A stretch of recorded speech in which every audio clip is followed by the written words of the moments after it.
Hello viewers of the Metaverse, welcome back to Realizations with Caslian Scott. In today's episode, we will be exploring the current state of AI, also known as artificial intelligence and technology, and its current state in education in South Africa. Now, AI, also known as artificial intelligence, is a machine consisting of coded formulas of data-based instructions that adopt a human-like intelligence and that can be applied in a variety of fields such as healthcare, finance, entertainment, and in this instance, education. Now, I don't know about you guys, but I grew up with the age of technological advancement. So from the chalkboards that we had, we moved to the overhead projectors that use the transparencies. And then we had those digital ones that you can put on the roof. And now we have like virtual reality. So much has changed and advanced. And so yesterday I came across a post on Instagram where the CEO of ChatGPT was quite surprised that humans are trusting AI. As a skeptic, I questioned, but wait, isn't that what they initially intended to do? For humans to become dependent and essentially trust AI? Look, I do understand that it is innovation and we are trying to make things convenient as time goes. But what if we're becoming a little bit too dependent on it? And how does this affect South African education? Well, today we'll be taking a closer look at that. In today's video, we'll get an array of perspectives from the primary sector right through to the tertiary sector to understand the nature of artificial intelligence and its impact on South African education today. Let's take a look. I would say technology, it's a plus if it comes to education. Yes. Because if we have a look in this world where it's going, then soon it will be like a paperless and green world, as they say. At the end of the day, I don't think we will have textbooks in the future. Everything will be digital, and it is good because if we even look into and the things that the children learn about cell phones, what they can see on cell phones, which is also a digital platform, so many things that they learn, and it is exciting for them to learn. If I look at my grade R's, they will sing the rhymes, and it is so exciting for them to learn through play and the rhymes, what they are singing and dancing and performing, all those things. There's really a lot, and it is a good thing. It even helped the teachers for me to organize my day, less paperwork of administrative work, and then it helped me to focus more, like, and have more time to teach them. Definitely. For the fact that there is many kids who does not have technology or who does not have that access, it is a big problem because it is like there's a gap between. If you can look at the children that is in suburb areas, they are way in advance. If you must look at the location in the areas where there's no technology or electricity or whatever the case may be, you can see the difference. There's a big gap between these two scenarios, if you can say it like that. And it is actually very sad because one group will have, all the knowledge and the understanding and all those things, and then there's this group that they can't afford it, or there's a lack of Resources. Resources to help them. And even the teachers, it won't help the teachers to better themselves or to find a quick solution how to help the children who need support. If you have the resources, it is easy for you to just log in and check some ideas, new ways how to support children who maybe need that extra help in the skills. Sometimes you will find there is programs in place, like YouTube. Let me just start with YouTube. If you have a problem maybe with mathematical numbers and operation, and there's a problem that you don't understand, you can always refer back to go to YouTube and go check. Most of the children have, at least the parents have phones that they can Google on, or I will say if it comes, we understand the situation, economic and social, there's a big problem even there. I think if the government can come in and assist the schools with Wi-Fi Yeah. that can help the children, and set up digital places like a library or something, a place, a hub where the children can go and do their research, or can they know I need this information, I can go there, which can help the areas or the all the children who really struggle have that knowledge of get that skills. Yeah. Most of the parents are not skilled enough. Some of them doesn't even attend school. But if there is institutions or places where the government can build or open, at least it will help them, the children, to get that knowledge and that skills. And if they can start implementing like the digital and technology as from a very, even at creches, that will help, because when that child comes from the creche in grade R, all the resources and stuff is there.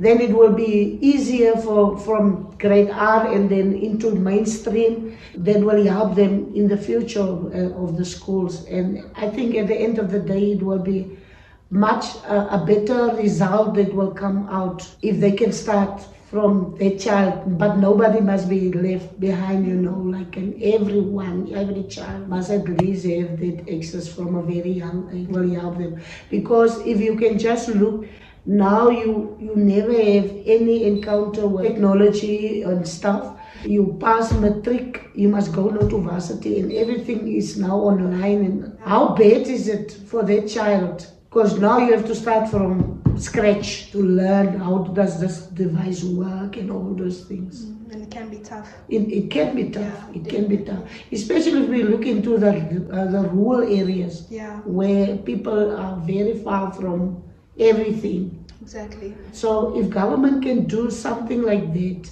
in every province, every city, that there is enough space for people just to upskill themselves. Yes. From a very young age. I think we are still in the middle, because our school is not fully technological as yet. The only thing that we have at this juncture is a few smart boards that the teachers are utilizing, especially the new up-and-coming teachers. It's much easier for them to work with that.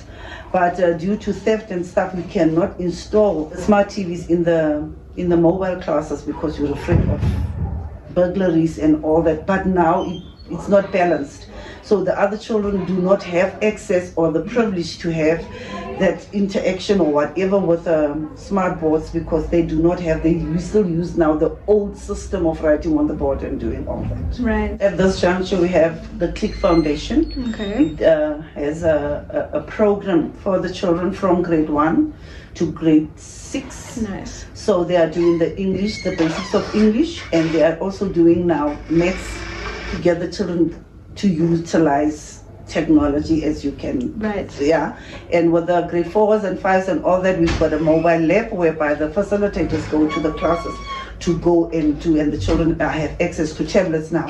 At least they are introduced to something technological, so they are doing that. And they have really helped a lot, because the children, when it was introduced to some of them, so now they are carrying it over from grade 1, so they have access to it in grade 2, grade 3, grade 4, grade 5, and grade 6. Nice. So they're still in the program, and they are much more better equipped to do certain things, because they have been with the program and they are able to utilize the tablets with the mobile lab and all that. Nice. Yes. And do you think it's important for learners to learn about artificial intelligence along with the benefits and potential dangers? How do you guys go about educating them around that? At this juncture, we really don't educate them in that fashion, because we don't have the knowledge, a lot of knowledge. What we can just say what we know. Please don't post this, because the internet does not forget, but it is good for them because they are more progressive to do the technological things and all that, and they are more clued up, because some of us, we ask them to help us even with our cell phones or with the PC. If they have the knowledge, then please can you help me with this and all that, and they will show us and say this is how it's supposed to be done. Right, and that's very helpful as well. Yeah. So IT is very much more programming focused. So we teach kids how to develop applications, how to code, just introduction to basic skills. Whereas CAT is more overall generalized of how a computer works, how to use applications on it, where we actually sit and we develop those applications. So it's definitely become a lot easier, but also has become quite a bit challenging because the mentality of kids today is because AI is there, they can definitely just use that as a teaching tool. I mean, even in schools, we use it as a teaching tool to get kids to understand how to use it, how to use it properly. But it definitely, overall, I would say it does make my job a lot easier because if a kid needs help with something, I'll be like, oh, ask AI how they would do it. So that's definitely a great interaction to have in a class for a teaching tool. For sure, and especially considering that was something that was not in the education school base. It was not available to people all around ever. No, not at all. It was definitely beforehand you had to physically like help kids and you had to get them to understand it. It was all based off of what your knowledge was, but now you can actually draw in your knowledge as well as your kids' knowledge at the same time using an AI tool. In a IT classroom, ideally you want kids who are more focused on IT. They taking IT because they want to be here, they want to learn how to code. Unfortunately, you do have those kids who are just here because they needed a extra subject. The kids who do use IT as I want to get somewhere with it, they actually trying to develop a future in IT. They use it a lot better, which I can see in their attitudes and their response towards it is how they use it. They try and get information, they try and understand, whereas kids who are just here for that extra subject, they try and use it to get away with. I'm just going to use AI to develop this code for me because I don't really want to do it, which it also makes my job a lot more difficult because how I can't force a child to leave a subject, but at the same time, you're not really learning or retaining any kind of information if you're just asking AI to do it for you. Whereas a lot of kids who are actively trying to learn, they'll typically give AI the solution that they have and then ask, how can I make it better? So they're retaining a lot more information, a lot more positive information because they are actually building on the knowledge that they have and not just asking to provide me with something that I don't have. It is such a great tool. It is an extremely powerful tool to use. My biggest concern is that kids, as it goes, as the generations come in for school, the bigger AI gets, is that they're going to think that it's easier to just use AI than actually try and understand the work themselves, try and do it themselves, or any like build their knowledge in any way. But I must say, less of a concern that I've always taught my kids is AI was made by a person. Whether it is one person or a group of people, we are responsible for the creation of AI. So what they know in order to create AI is what you are capable of knowing. So you use it as a tool that helps you and you don't use it as a tool that like gets you away with whatever you're trying to get away with. It comes from a person of which, especially I encourage a lot of my IT kids that if a person or a group of people could create AI, imagine what you can do. So that's very much a big thing that does create a less of a concern for me, especially when it comes to using AI in my classroom, because I do try and promote a healthy relationship with it to make sure that my kids understand that you are capable of doing this just as much as anyone else. So I had a previous student who we have in our IT assessments, we have something called a PAT. So it's a project where they have free reign completely to build a topic, well, to build a project on a specific topic. I had actually had a previous student who completely put the topic inside of ChatGPT at the time that's what they were using. Put the topic inside of ChatGPT, told it, please build me a program, and copied the code, opened up the interface, and pasted the code there. Wow. And I mean, besides like school repercussions, just the fact that he did that, and the first thing, as soon as he pasted the code, he raised his hand, he said, "Ma'am, but it's not working." And I looked at him and I'm like, but this doesn't make sense because AI code is not actual code. AI doesn't understand the way that the interface looks. AI doesn't understand the way that certain aspects work inside of a programming language. AI is just another programming language. So absolutely it didn't work. And I mean, the kid got a 0, but the action that I did have to take further was I had to let the school know about it. And fortunately, unfortunately, we were in a position where this child was doing really poorly overall, so we actually held him back that grade, and then we actually had him removed from our subject as well to make sure that he didn't take a practical subject where he was capable of using IT AI. But at the same time, we have other subjects, especially like English. English, a lot of kids think, oh, I'm going to use AI in order to write my essay. We know our kids so well. I know each and every single kid that's in my class from grade 10 through to matric. I know them like the back of my hand. So if something comes out where that is not normal, that is not how they would speak, that is not how they would interact, that is not how they would typically do something, you can spot it a mile away. So spotting AI, especially from a teacher's point of view, is extremely easy because we know our kids enough to know that you don't use these high level languages or you don't use these high level words. It's not just who you are. And especially the stuff that they come out with is it's scary and funny at the same time because you think, oh, you like it's funny story because you think about like, were you really that child to try and use it? But I mean, at the same time, it is a scary reality that this is now what our kids are trying to do. This is what our kids are trying to get away with. Right. But I mean, I think as we develop as teachers, especially developing with technology, I think it'll be easy to always spot throughout. And as long as we always have the school on our side as well, where if something like this does happen, we do have repercussions such as holding a child back, removing them from the subject, even to a point, depending on the severity, removing them from the school, then definitely it is easier to manage. But it's still the scary thing to have to deal with all the time. I think it's just impacted education as a whole. In my defense, it's been quite useful. It's quite a helpful tool, especially when you're studying. You ask it for study notes, you ask it for help. But I feel like it is a problem to the fact that I do depend on it somewhat. It's become something that I use in a daily life. It's you open your phone and one of your quick apps suggestions is ChatGPT. So it's a helpful tool. It really does help me a lot.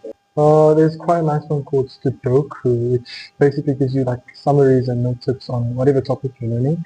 Definitely ChatGPT itself, because that's what a lot of it's based off of. So going straight to the source is quite helpful. Right. But yeah, there's quite a few actually if you really go look at it. There's one called the Feynman AI, which I don't know if you know what the Feynman technique is, but it's this thing where if you're studying and you explain the work to someone, you learn it better. And incorporating an AI tool into that kind of makes it a bit easier. It helps, yeah. So what does the app do then essentially? The app basically gives you a person to talk to that when you explain something, it will correct you on your information and it'll give you guidance on what you're doing wrong. That's very impressive.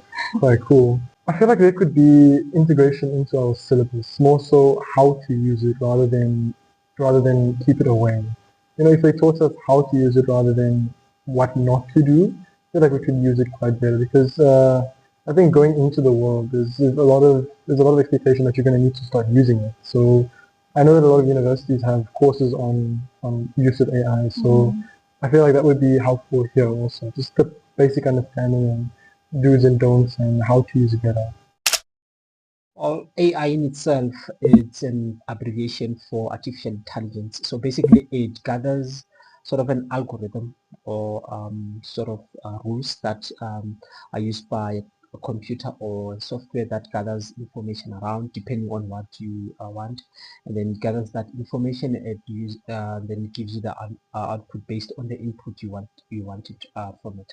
And I feel in the tertiary space it has had negative and positive impact. Positive in a way that it can allow students to get more information on topics that are challenging. On the negative side, what I've noticed is there's some students are just not using it correctly in terms of assessments. For instance, I've had a lot of cases with plagiarism where students are just, instead of using it to find information, they use the information from it as their own. So I've had a lot of cases with plagiarism. Everything that we do is digitized, from the classrooms to the enrollment processes to how people do payments, for instance, how people require IT support or even finance. To speak to someone in finance, you can do it via different medium like phone, Teams, and even video call. So that's how digital we've gone, more especially on the classroom side, because that's our main medium we use for delivering content to students via online platforms like Teams. In my case, we use mostly email, we use mostly even chat platforms like Teams and WhatsApp, and also we rely on case management systems to carry out my jobs to answer students' queries. So everything is streamlined. For instance, if I send you an email, like there's a system that captures everything that was sent to the student. For instance, if you track it, you can say worker A was been sending this student 5 emails for the past 3 weeks, and then we're talking about this query about modules, and it helps you to track what the student issues have been in the past, so that you can actually see the history of the student in case worker A leaves and then another one takes over the query of the student. So yeah, you can try to automate things as much as possible. You can try, for instance, let's talk about car autonomy, because you use AI tools to drive, to have cars that can drive themselves. You still need the human element behind the car. You still need human elements to set the course for the car. For instance, you still need the human element to give it direction, because by itself it cannot think without you. So I don't think, for some sectors it may affect jobs, for instance, but in some not so much. For instance, in deliveries, will the AI carry goods from the dispatch to the car? No, it will not. So you still need the human element in everything that you do. So I don't think it will affect it negatively, but to some degree it might. It has impacted the way I lecture a lot, because gone are the days when resources, again, AI, for as much as people see it as a negative thing, it is a resource. In terms of altering or kind of influencing the way I lecture, it's just understanding that there are certain tools and processes for things to be done a lot easier. So taking into account those kind of avenues, again, I think it's very advised for any kind of lecturer or anybody in the kind of educational space to kind of make it look as if AI is this kind of massive evil. So I think it's very important, or within my kind of lecturing, instructing students and informing them that, listen, it's a tool, but like any other tool, it needs to be used responsibly. Right. It has changed in terms of the work, how the work is submitted, because now open files is a very, very big thing. Seeing a person's history in terms of how they created, whatever it may be.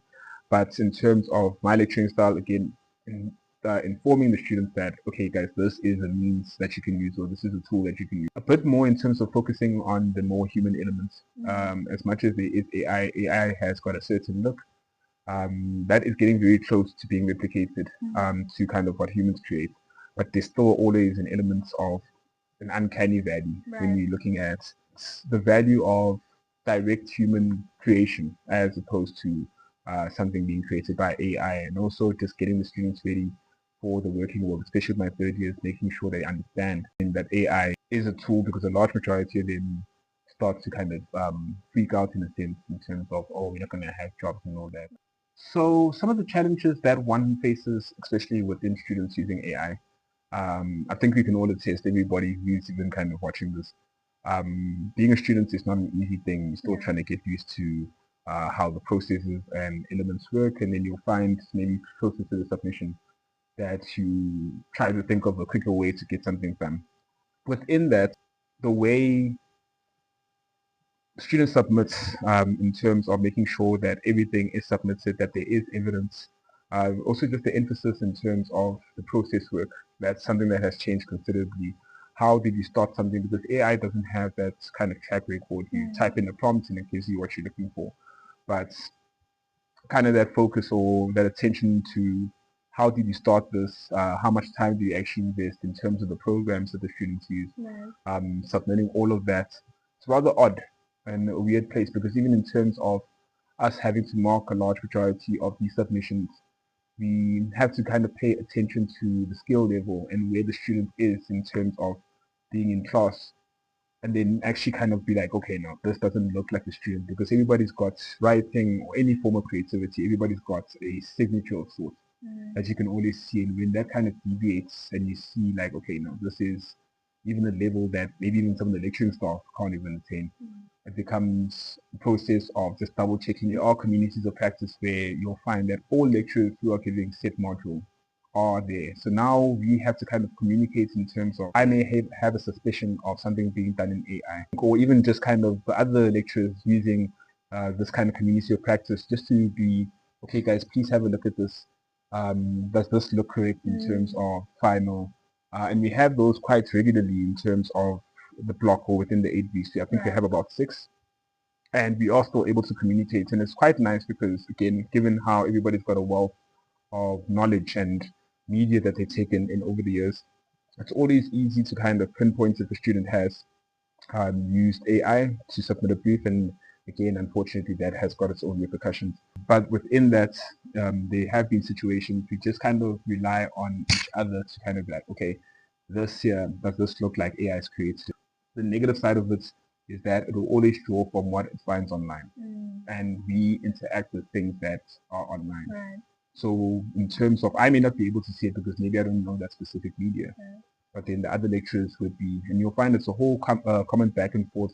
Gone are the days of lecturers getting content and marking in their own silos, but now bouncing off each other, just to kind of make sure that the students are learning, because at the end of the day, that's the most important part. And also just trying to teach the repercussions that may come in terms of students using AI. Last week, there was a student who actually asked in terms of, why am I so between the road when it comes to AI? And I just used a quick kind of reference or quick example. We can't be irresponsible with AI and then get angry when we don't have jobs, because then you're kind of giving this all the power and you're not necessarily defining your own creative style. And even as a creative, there's nothing more kind of painful, regardless of if it's arts or even just kind of creative writing. There's nothing more painful than giving your baby to AI and it not necessarily coming back as something that you recognize. Right. So just to elaborate on that to the students, to even lecturing staff, there is processes and systems that have been created by the higher ups at EduForce and the people that are involved in that space in terms of AI. And you'll even find in terms of a few years back, AI was like a no-no in terms of submissions, but now there are kind of concessions and a certain percentage that can be met until it is kind of like, okay, no, this is not the student's work. But yeah. It's interesting to hear that you guys actually have that community where you can objectively find out like what's actually going on, and like then again see things through a different perspective, have that extra pair of eyes to actually make sure what you're seeing is correct, or just to filter that through essentially. We have had situations where, say, students have used AI, and the repercussions to that is that even in the module guide, it states if one is using AI quite irresponsibly, that they are subject to a formal disciplinary hearing. And I think the repercussions within that also are a bit more further reaching in terms of, yes, maybe you go into a disciplinary hearing, get warned, but then just your integrity as a student gets questioned from that point, not only from the lecturer that maybe had picked up, but from the other lecturers, because again, lecturers communicates in terms of, okay, I'm doing this. So now your work will always be viewed under kind of great scrutiny whenever you submit, because now when you have kind of created that, say in first year, by the time you're in second and third year, you still are kind of checking because you have been a culprit of that. But in terms of those repercussions, the student will, if they are found guilty of using AI irresponsibly, they do fail that submission. They go into a formal disciplinary hearing to see what other kind of steps can be taken, so that the student knows not, or knows that this was actually a problem and knows not to repeat it. Within the schooling context or within the student context, I think it's very, very important, because then it's better to make mistakes here while you're still a student than to make mistakes when there is your job, um, your livelihood is at stake. Exactly. It's usually something that you see amongst first years, because I think in terms of the change of process for coming from secondary school to tertiary, it's a big shift, and they are a bit more aware of these tools to use. Even of late, you'll find the last 3 years amongst the students, AI has become a kind of bigger thing, because I mean they are kind of going through their academic career, whether it's in secondary, even to tertiary, kind of using this. Maybe it may not be using it in its entirety, but it is still used to a point. But the repercussions as a student, you could repeat the module, you could fail set assessments, and also just kind of gives you a very negative look in terms of how all the lectures see. ArtStation is an online platform where creators from all over the world are able to post art, And there was a whole big debacle because they changed their user policy where they would actually state that the work that one uploads there would be used for AI. So it made things rather kind of awkward because everybody, again, it was a very, still currently known as a very big site in terms of creative sharing their own work. But then within that, it actually just makes you, it's sad in the sense that it makes you just keep your own work to yourself because you don't want to kind of be feeding the system or the beast that is known as AI. In terms of professional wise, yes, definitely within there in terms of ArtStation. Something else in terms of the content writers for Eduvos, they are also kind of introducing a bit more of kind of AI or even just some lessons when it comes to understanding AI. Going back to what was stated before, rather than kind of painting this as some big bad, it is kind of being introduced, which I think is quite good, rather than kind of painting it as something evil. Even the lecturers do kind of still learn within that. I think the biggest in my industry is when it comes to coding. Coding, creating of a website, creating of a program is always a tedious thing where if you miss a comma, the rest of the thing breaks. But now you'll find that you can just type out your own code initially, copying it into kind of AI, and ChatGPT is a sheer good example. It's actually able to pinpoint where you've made a mistake. But yeah, just in terms of processes, I think a lot of majority of the time within the tools you use, even in terms of the Adobe programs. The Adobe programs of recent have also incorporated the use of AI. Yeah. Maybe I'm a bit of the older school, but it's the same thing within all of these programs and where AI is incorporated. It's always more important to understand how to do it the long, tedious way than to rely on AI, because then if we rely too much on AI and you find yourself in the working space, they may not have that in terms of, okay, we don't use that. You're going to need to kind of show your own talent. Actually, in terms of all the modules that I give, other than drawing traditionally on paper, there is a sense of AI being used. But again, as long as a person is quite honest, I think that's like the biggest thing.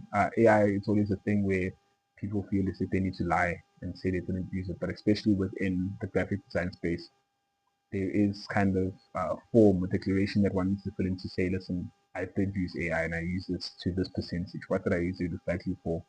So it has changed quite a few things in terms of the field or my field. I still think we'll get to a stage where the traditional classroom will no longer exist. Buildings as we know it might become obsolete, I think. To some degree it might, but we still need, still gonna have people that prefer to talk to someone that is more human. Right. But then in some cases, for instance, let's take banks. For instance, banks are becoming lesser and lesser dependent on humans. People can just take your phone, for instance, and pay 100 people at once. You don't have to go to the bank and actually deposit for those 100 people. So automation is going to become important. People who want to automate things, they don't have to touch anything. They can just press a button and then, but in the education sector, I doubt you're gonna have a stage where there's full autonomy. There'll be semi-autonomy where some things students can do by themselves. Some instances they're gonna need teacher intervention or educator interventions. So I don't know if it's going to be full automation. It's going to be more same. I would predict that. To honestly speak, by 2030, which is what, like a couple years from now, 5 years, I think it's actually going to be rather interesting, especially within the educational space, because within how one looks at AI, how it's gone from Will Smith eating spaghetti quite sloppily in terms of what the things that you see now. Within another 5 years, I think it's going to be rather interesting because there it's going to be education tailored to a specific student rather than the kind of traditional way of lecturing and teaching, where you throw out a broad statement or you throw out a net per se, and then you just try to kind of make sure that everybody understands. I think within the next couple of years, it is going to be quite specific. You'll find that maybe a person puts in who they are as a person, and then AI would actually generate through its experiences how a specific person can understand said work, because there are different learning styles. That's so true. There are different kind of ways that people kind of understand information, and I think it's going to make it, if you're a person that's more visually inclined, It's going to kind of present theories and terminology within a visual sense. If you're a person that's more kind of text-based, I think it's going to kind of present things like that, but it's going to be rather specific to the person and what you kind of want to gain. But within that, the only thing I worry about is sense of identity will be lost from that. And even in terms of AI, I think the biggest kind of drawback per se, even within that, is that within the next 5 years, it's going to kind of make people a lot more antisocial because AI is a very impersonal thing. If you think about the traditional way of learning in class where you learn significantly more from your peers. Sure enough, you learn a large percentage from the lecturing staff, but you learn significantly more from your peers because, again, I don't understand how to do something. Hey, I'm interacting with you with those small little intricacies in terms of how to communicate to people, how to resolve problems, how to deal with conflict in the space of being in a classroom. And I think within the next 5 years, it's going to be quite difficult to kind of have that because people are going to want to kind of stay from home, even in terms of eduvos, in terms of the 1 week in, 1 week out.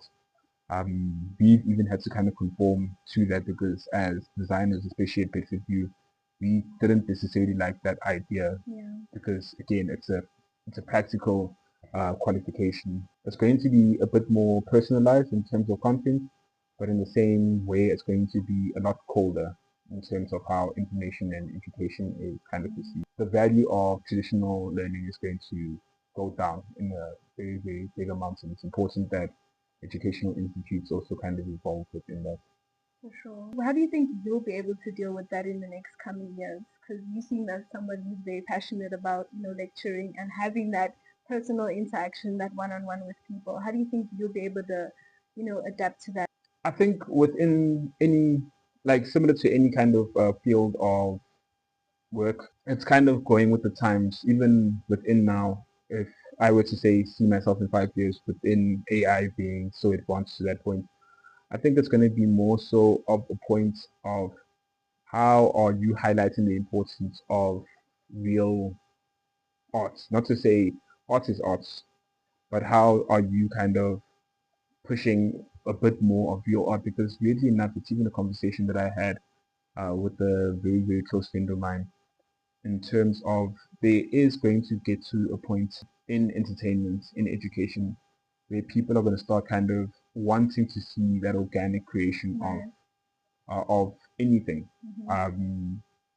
It's going to happen because I think now we're still at a point with AI where we're still kind of infatuated and we still seeing this as a kind of new thing, but people are going to get bored and people are going to kind of gravitate more so towards watching live music or kind of being in your traditional classroom. I think I'll still be, hopefully at that point, still be lecturing, whether it is online or kind of face to face.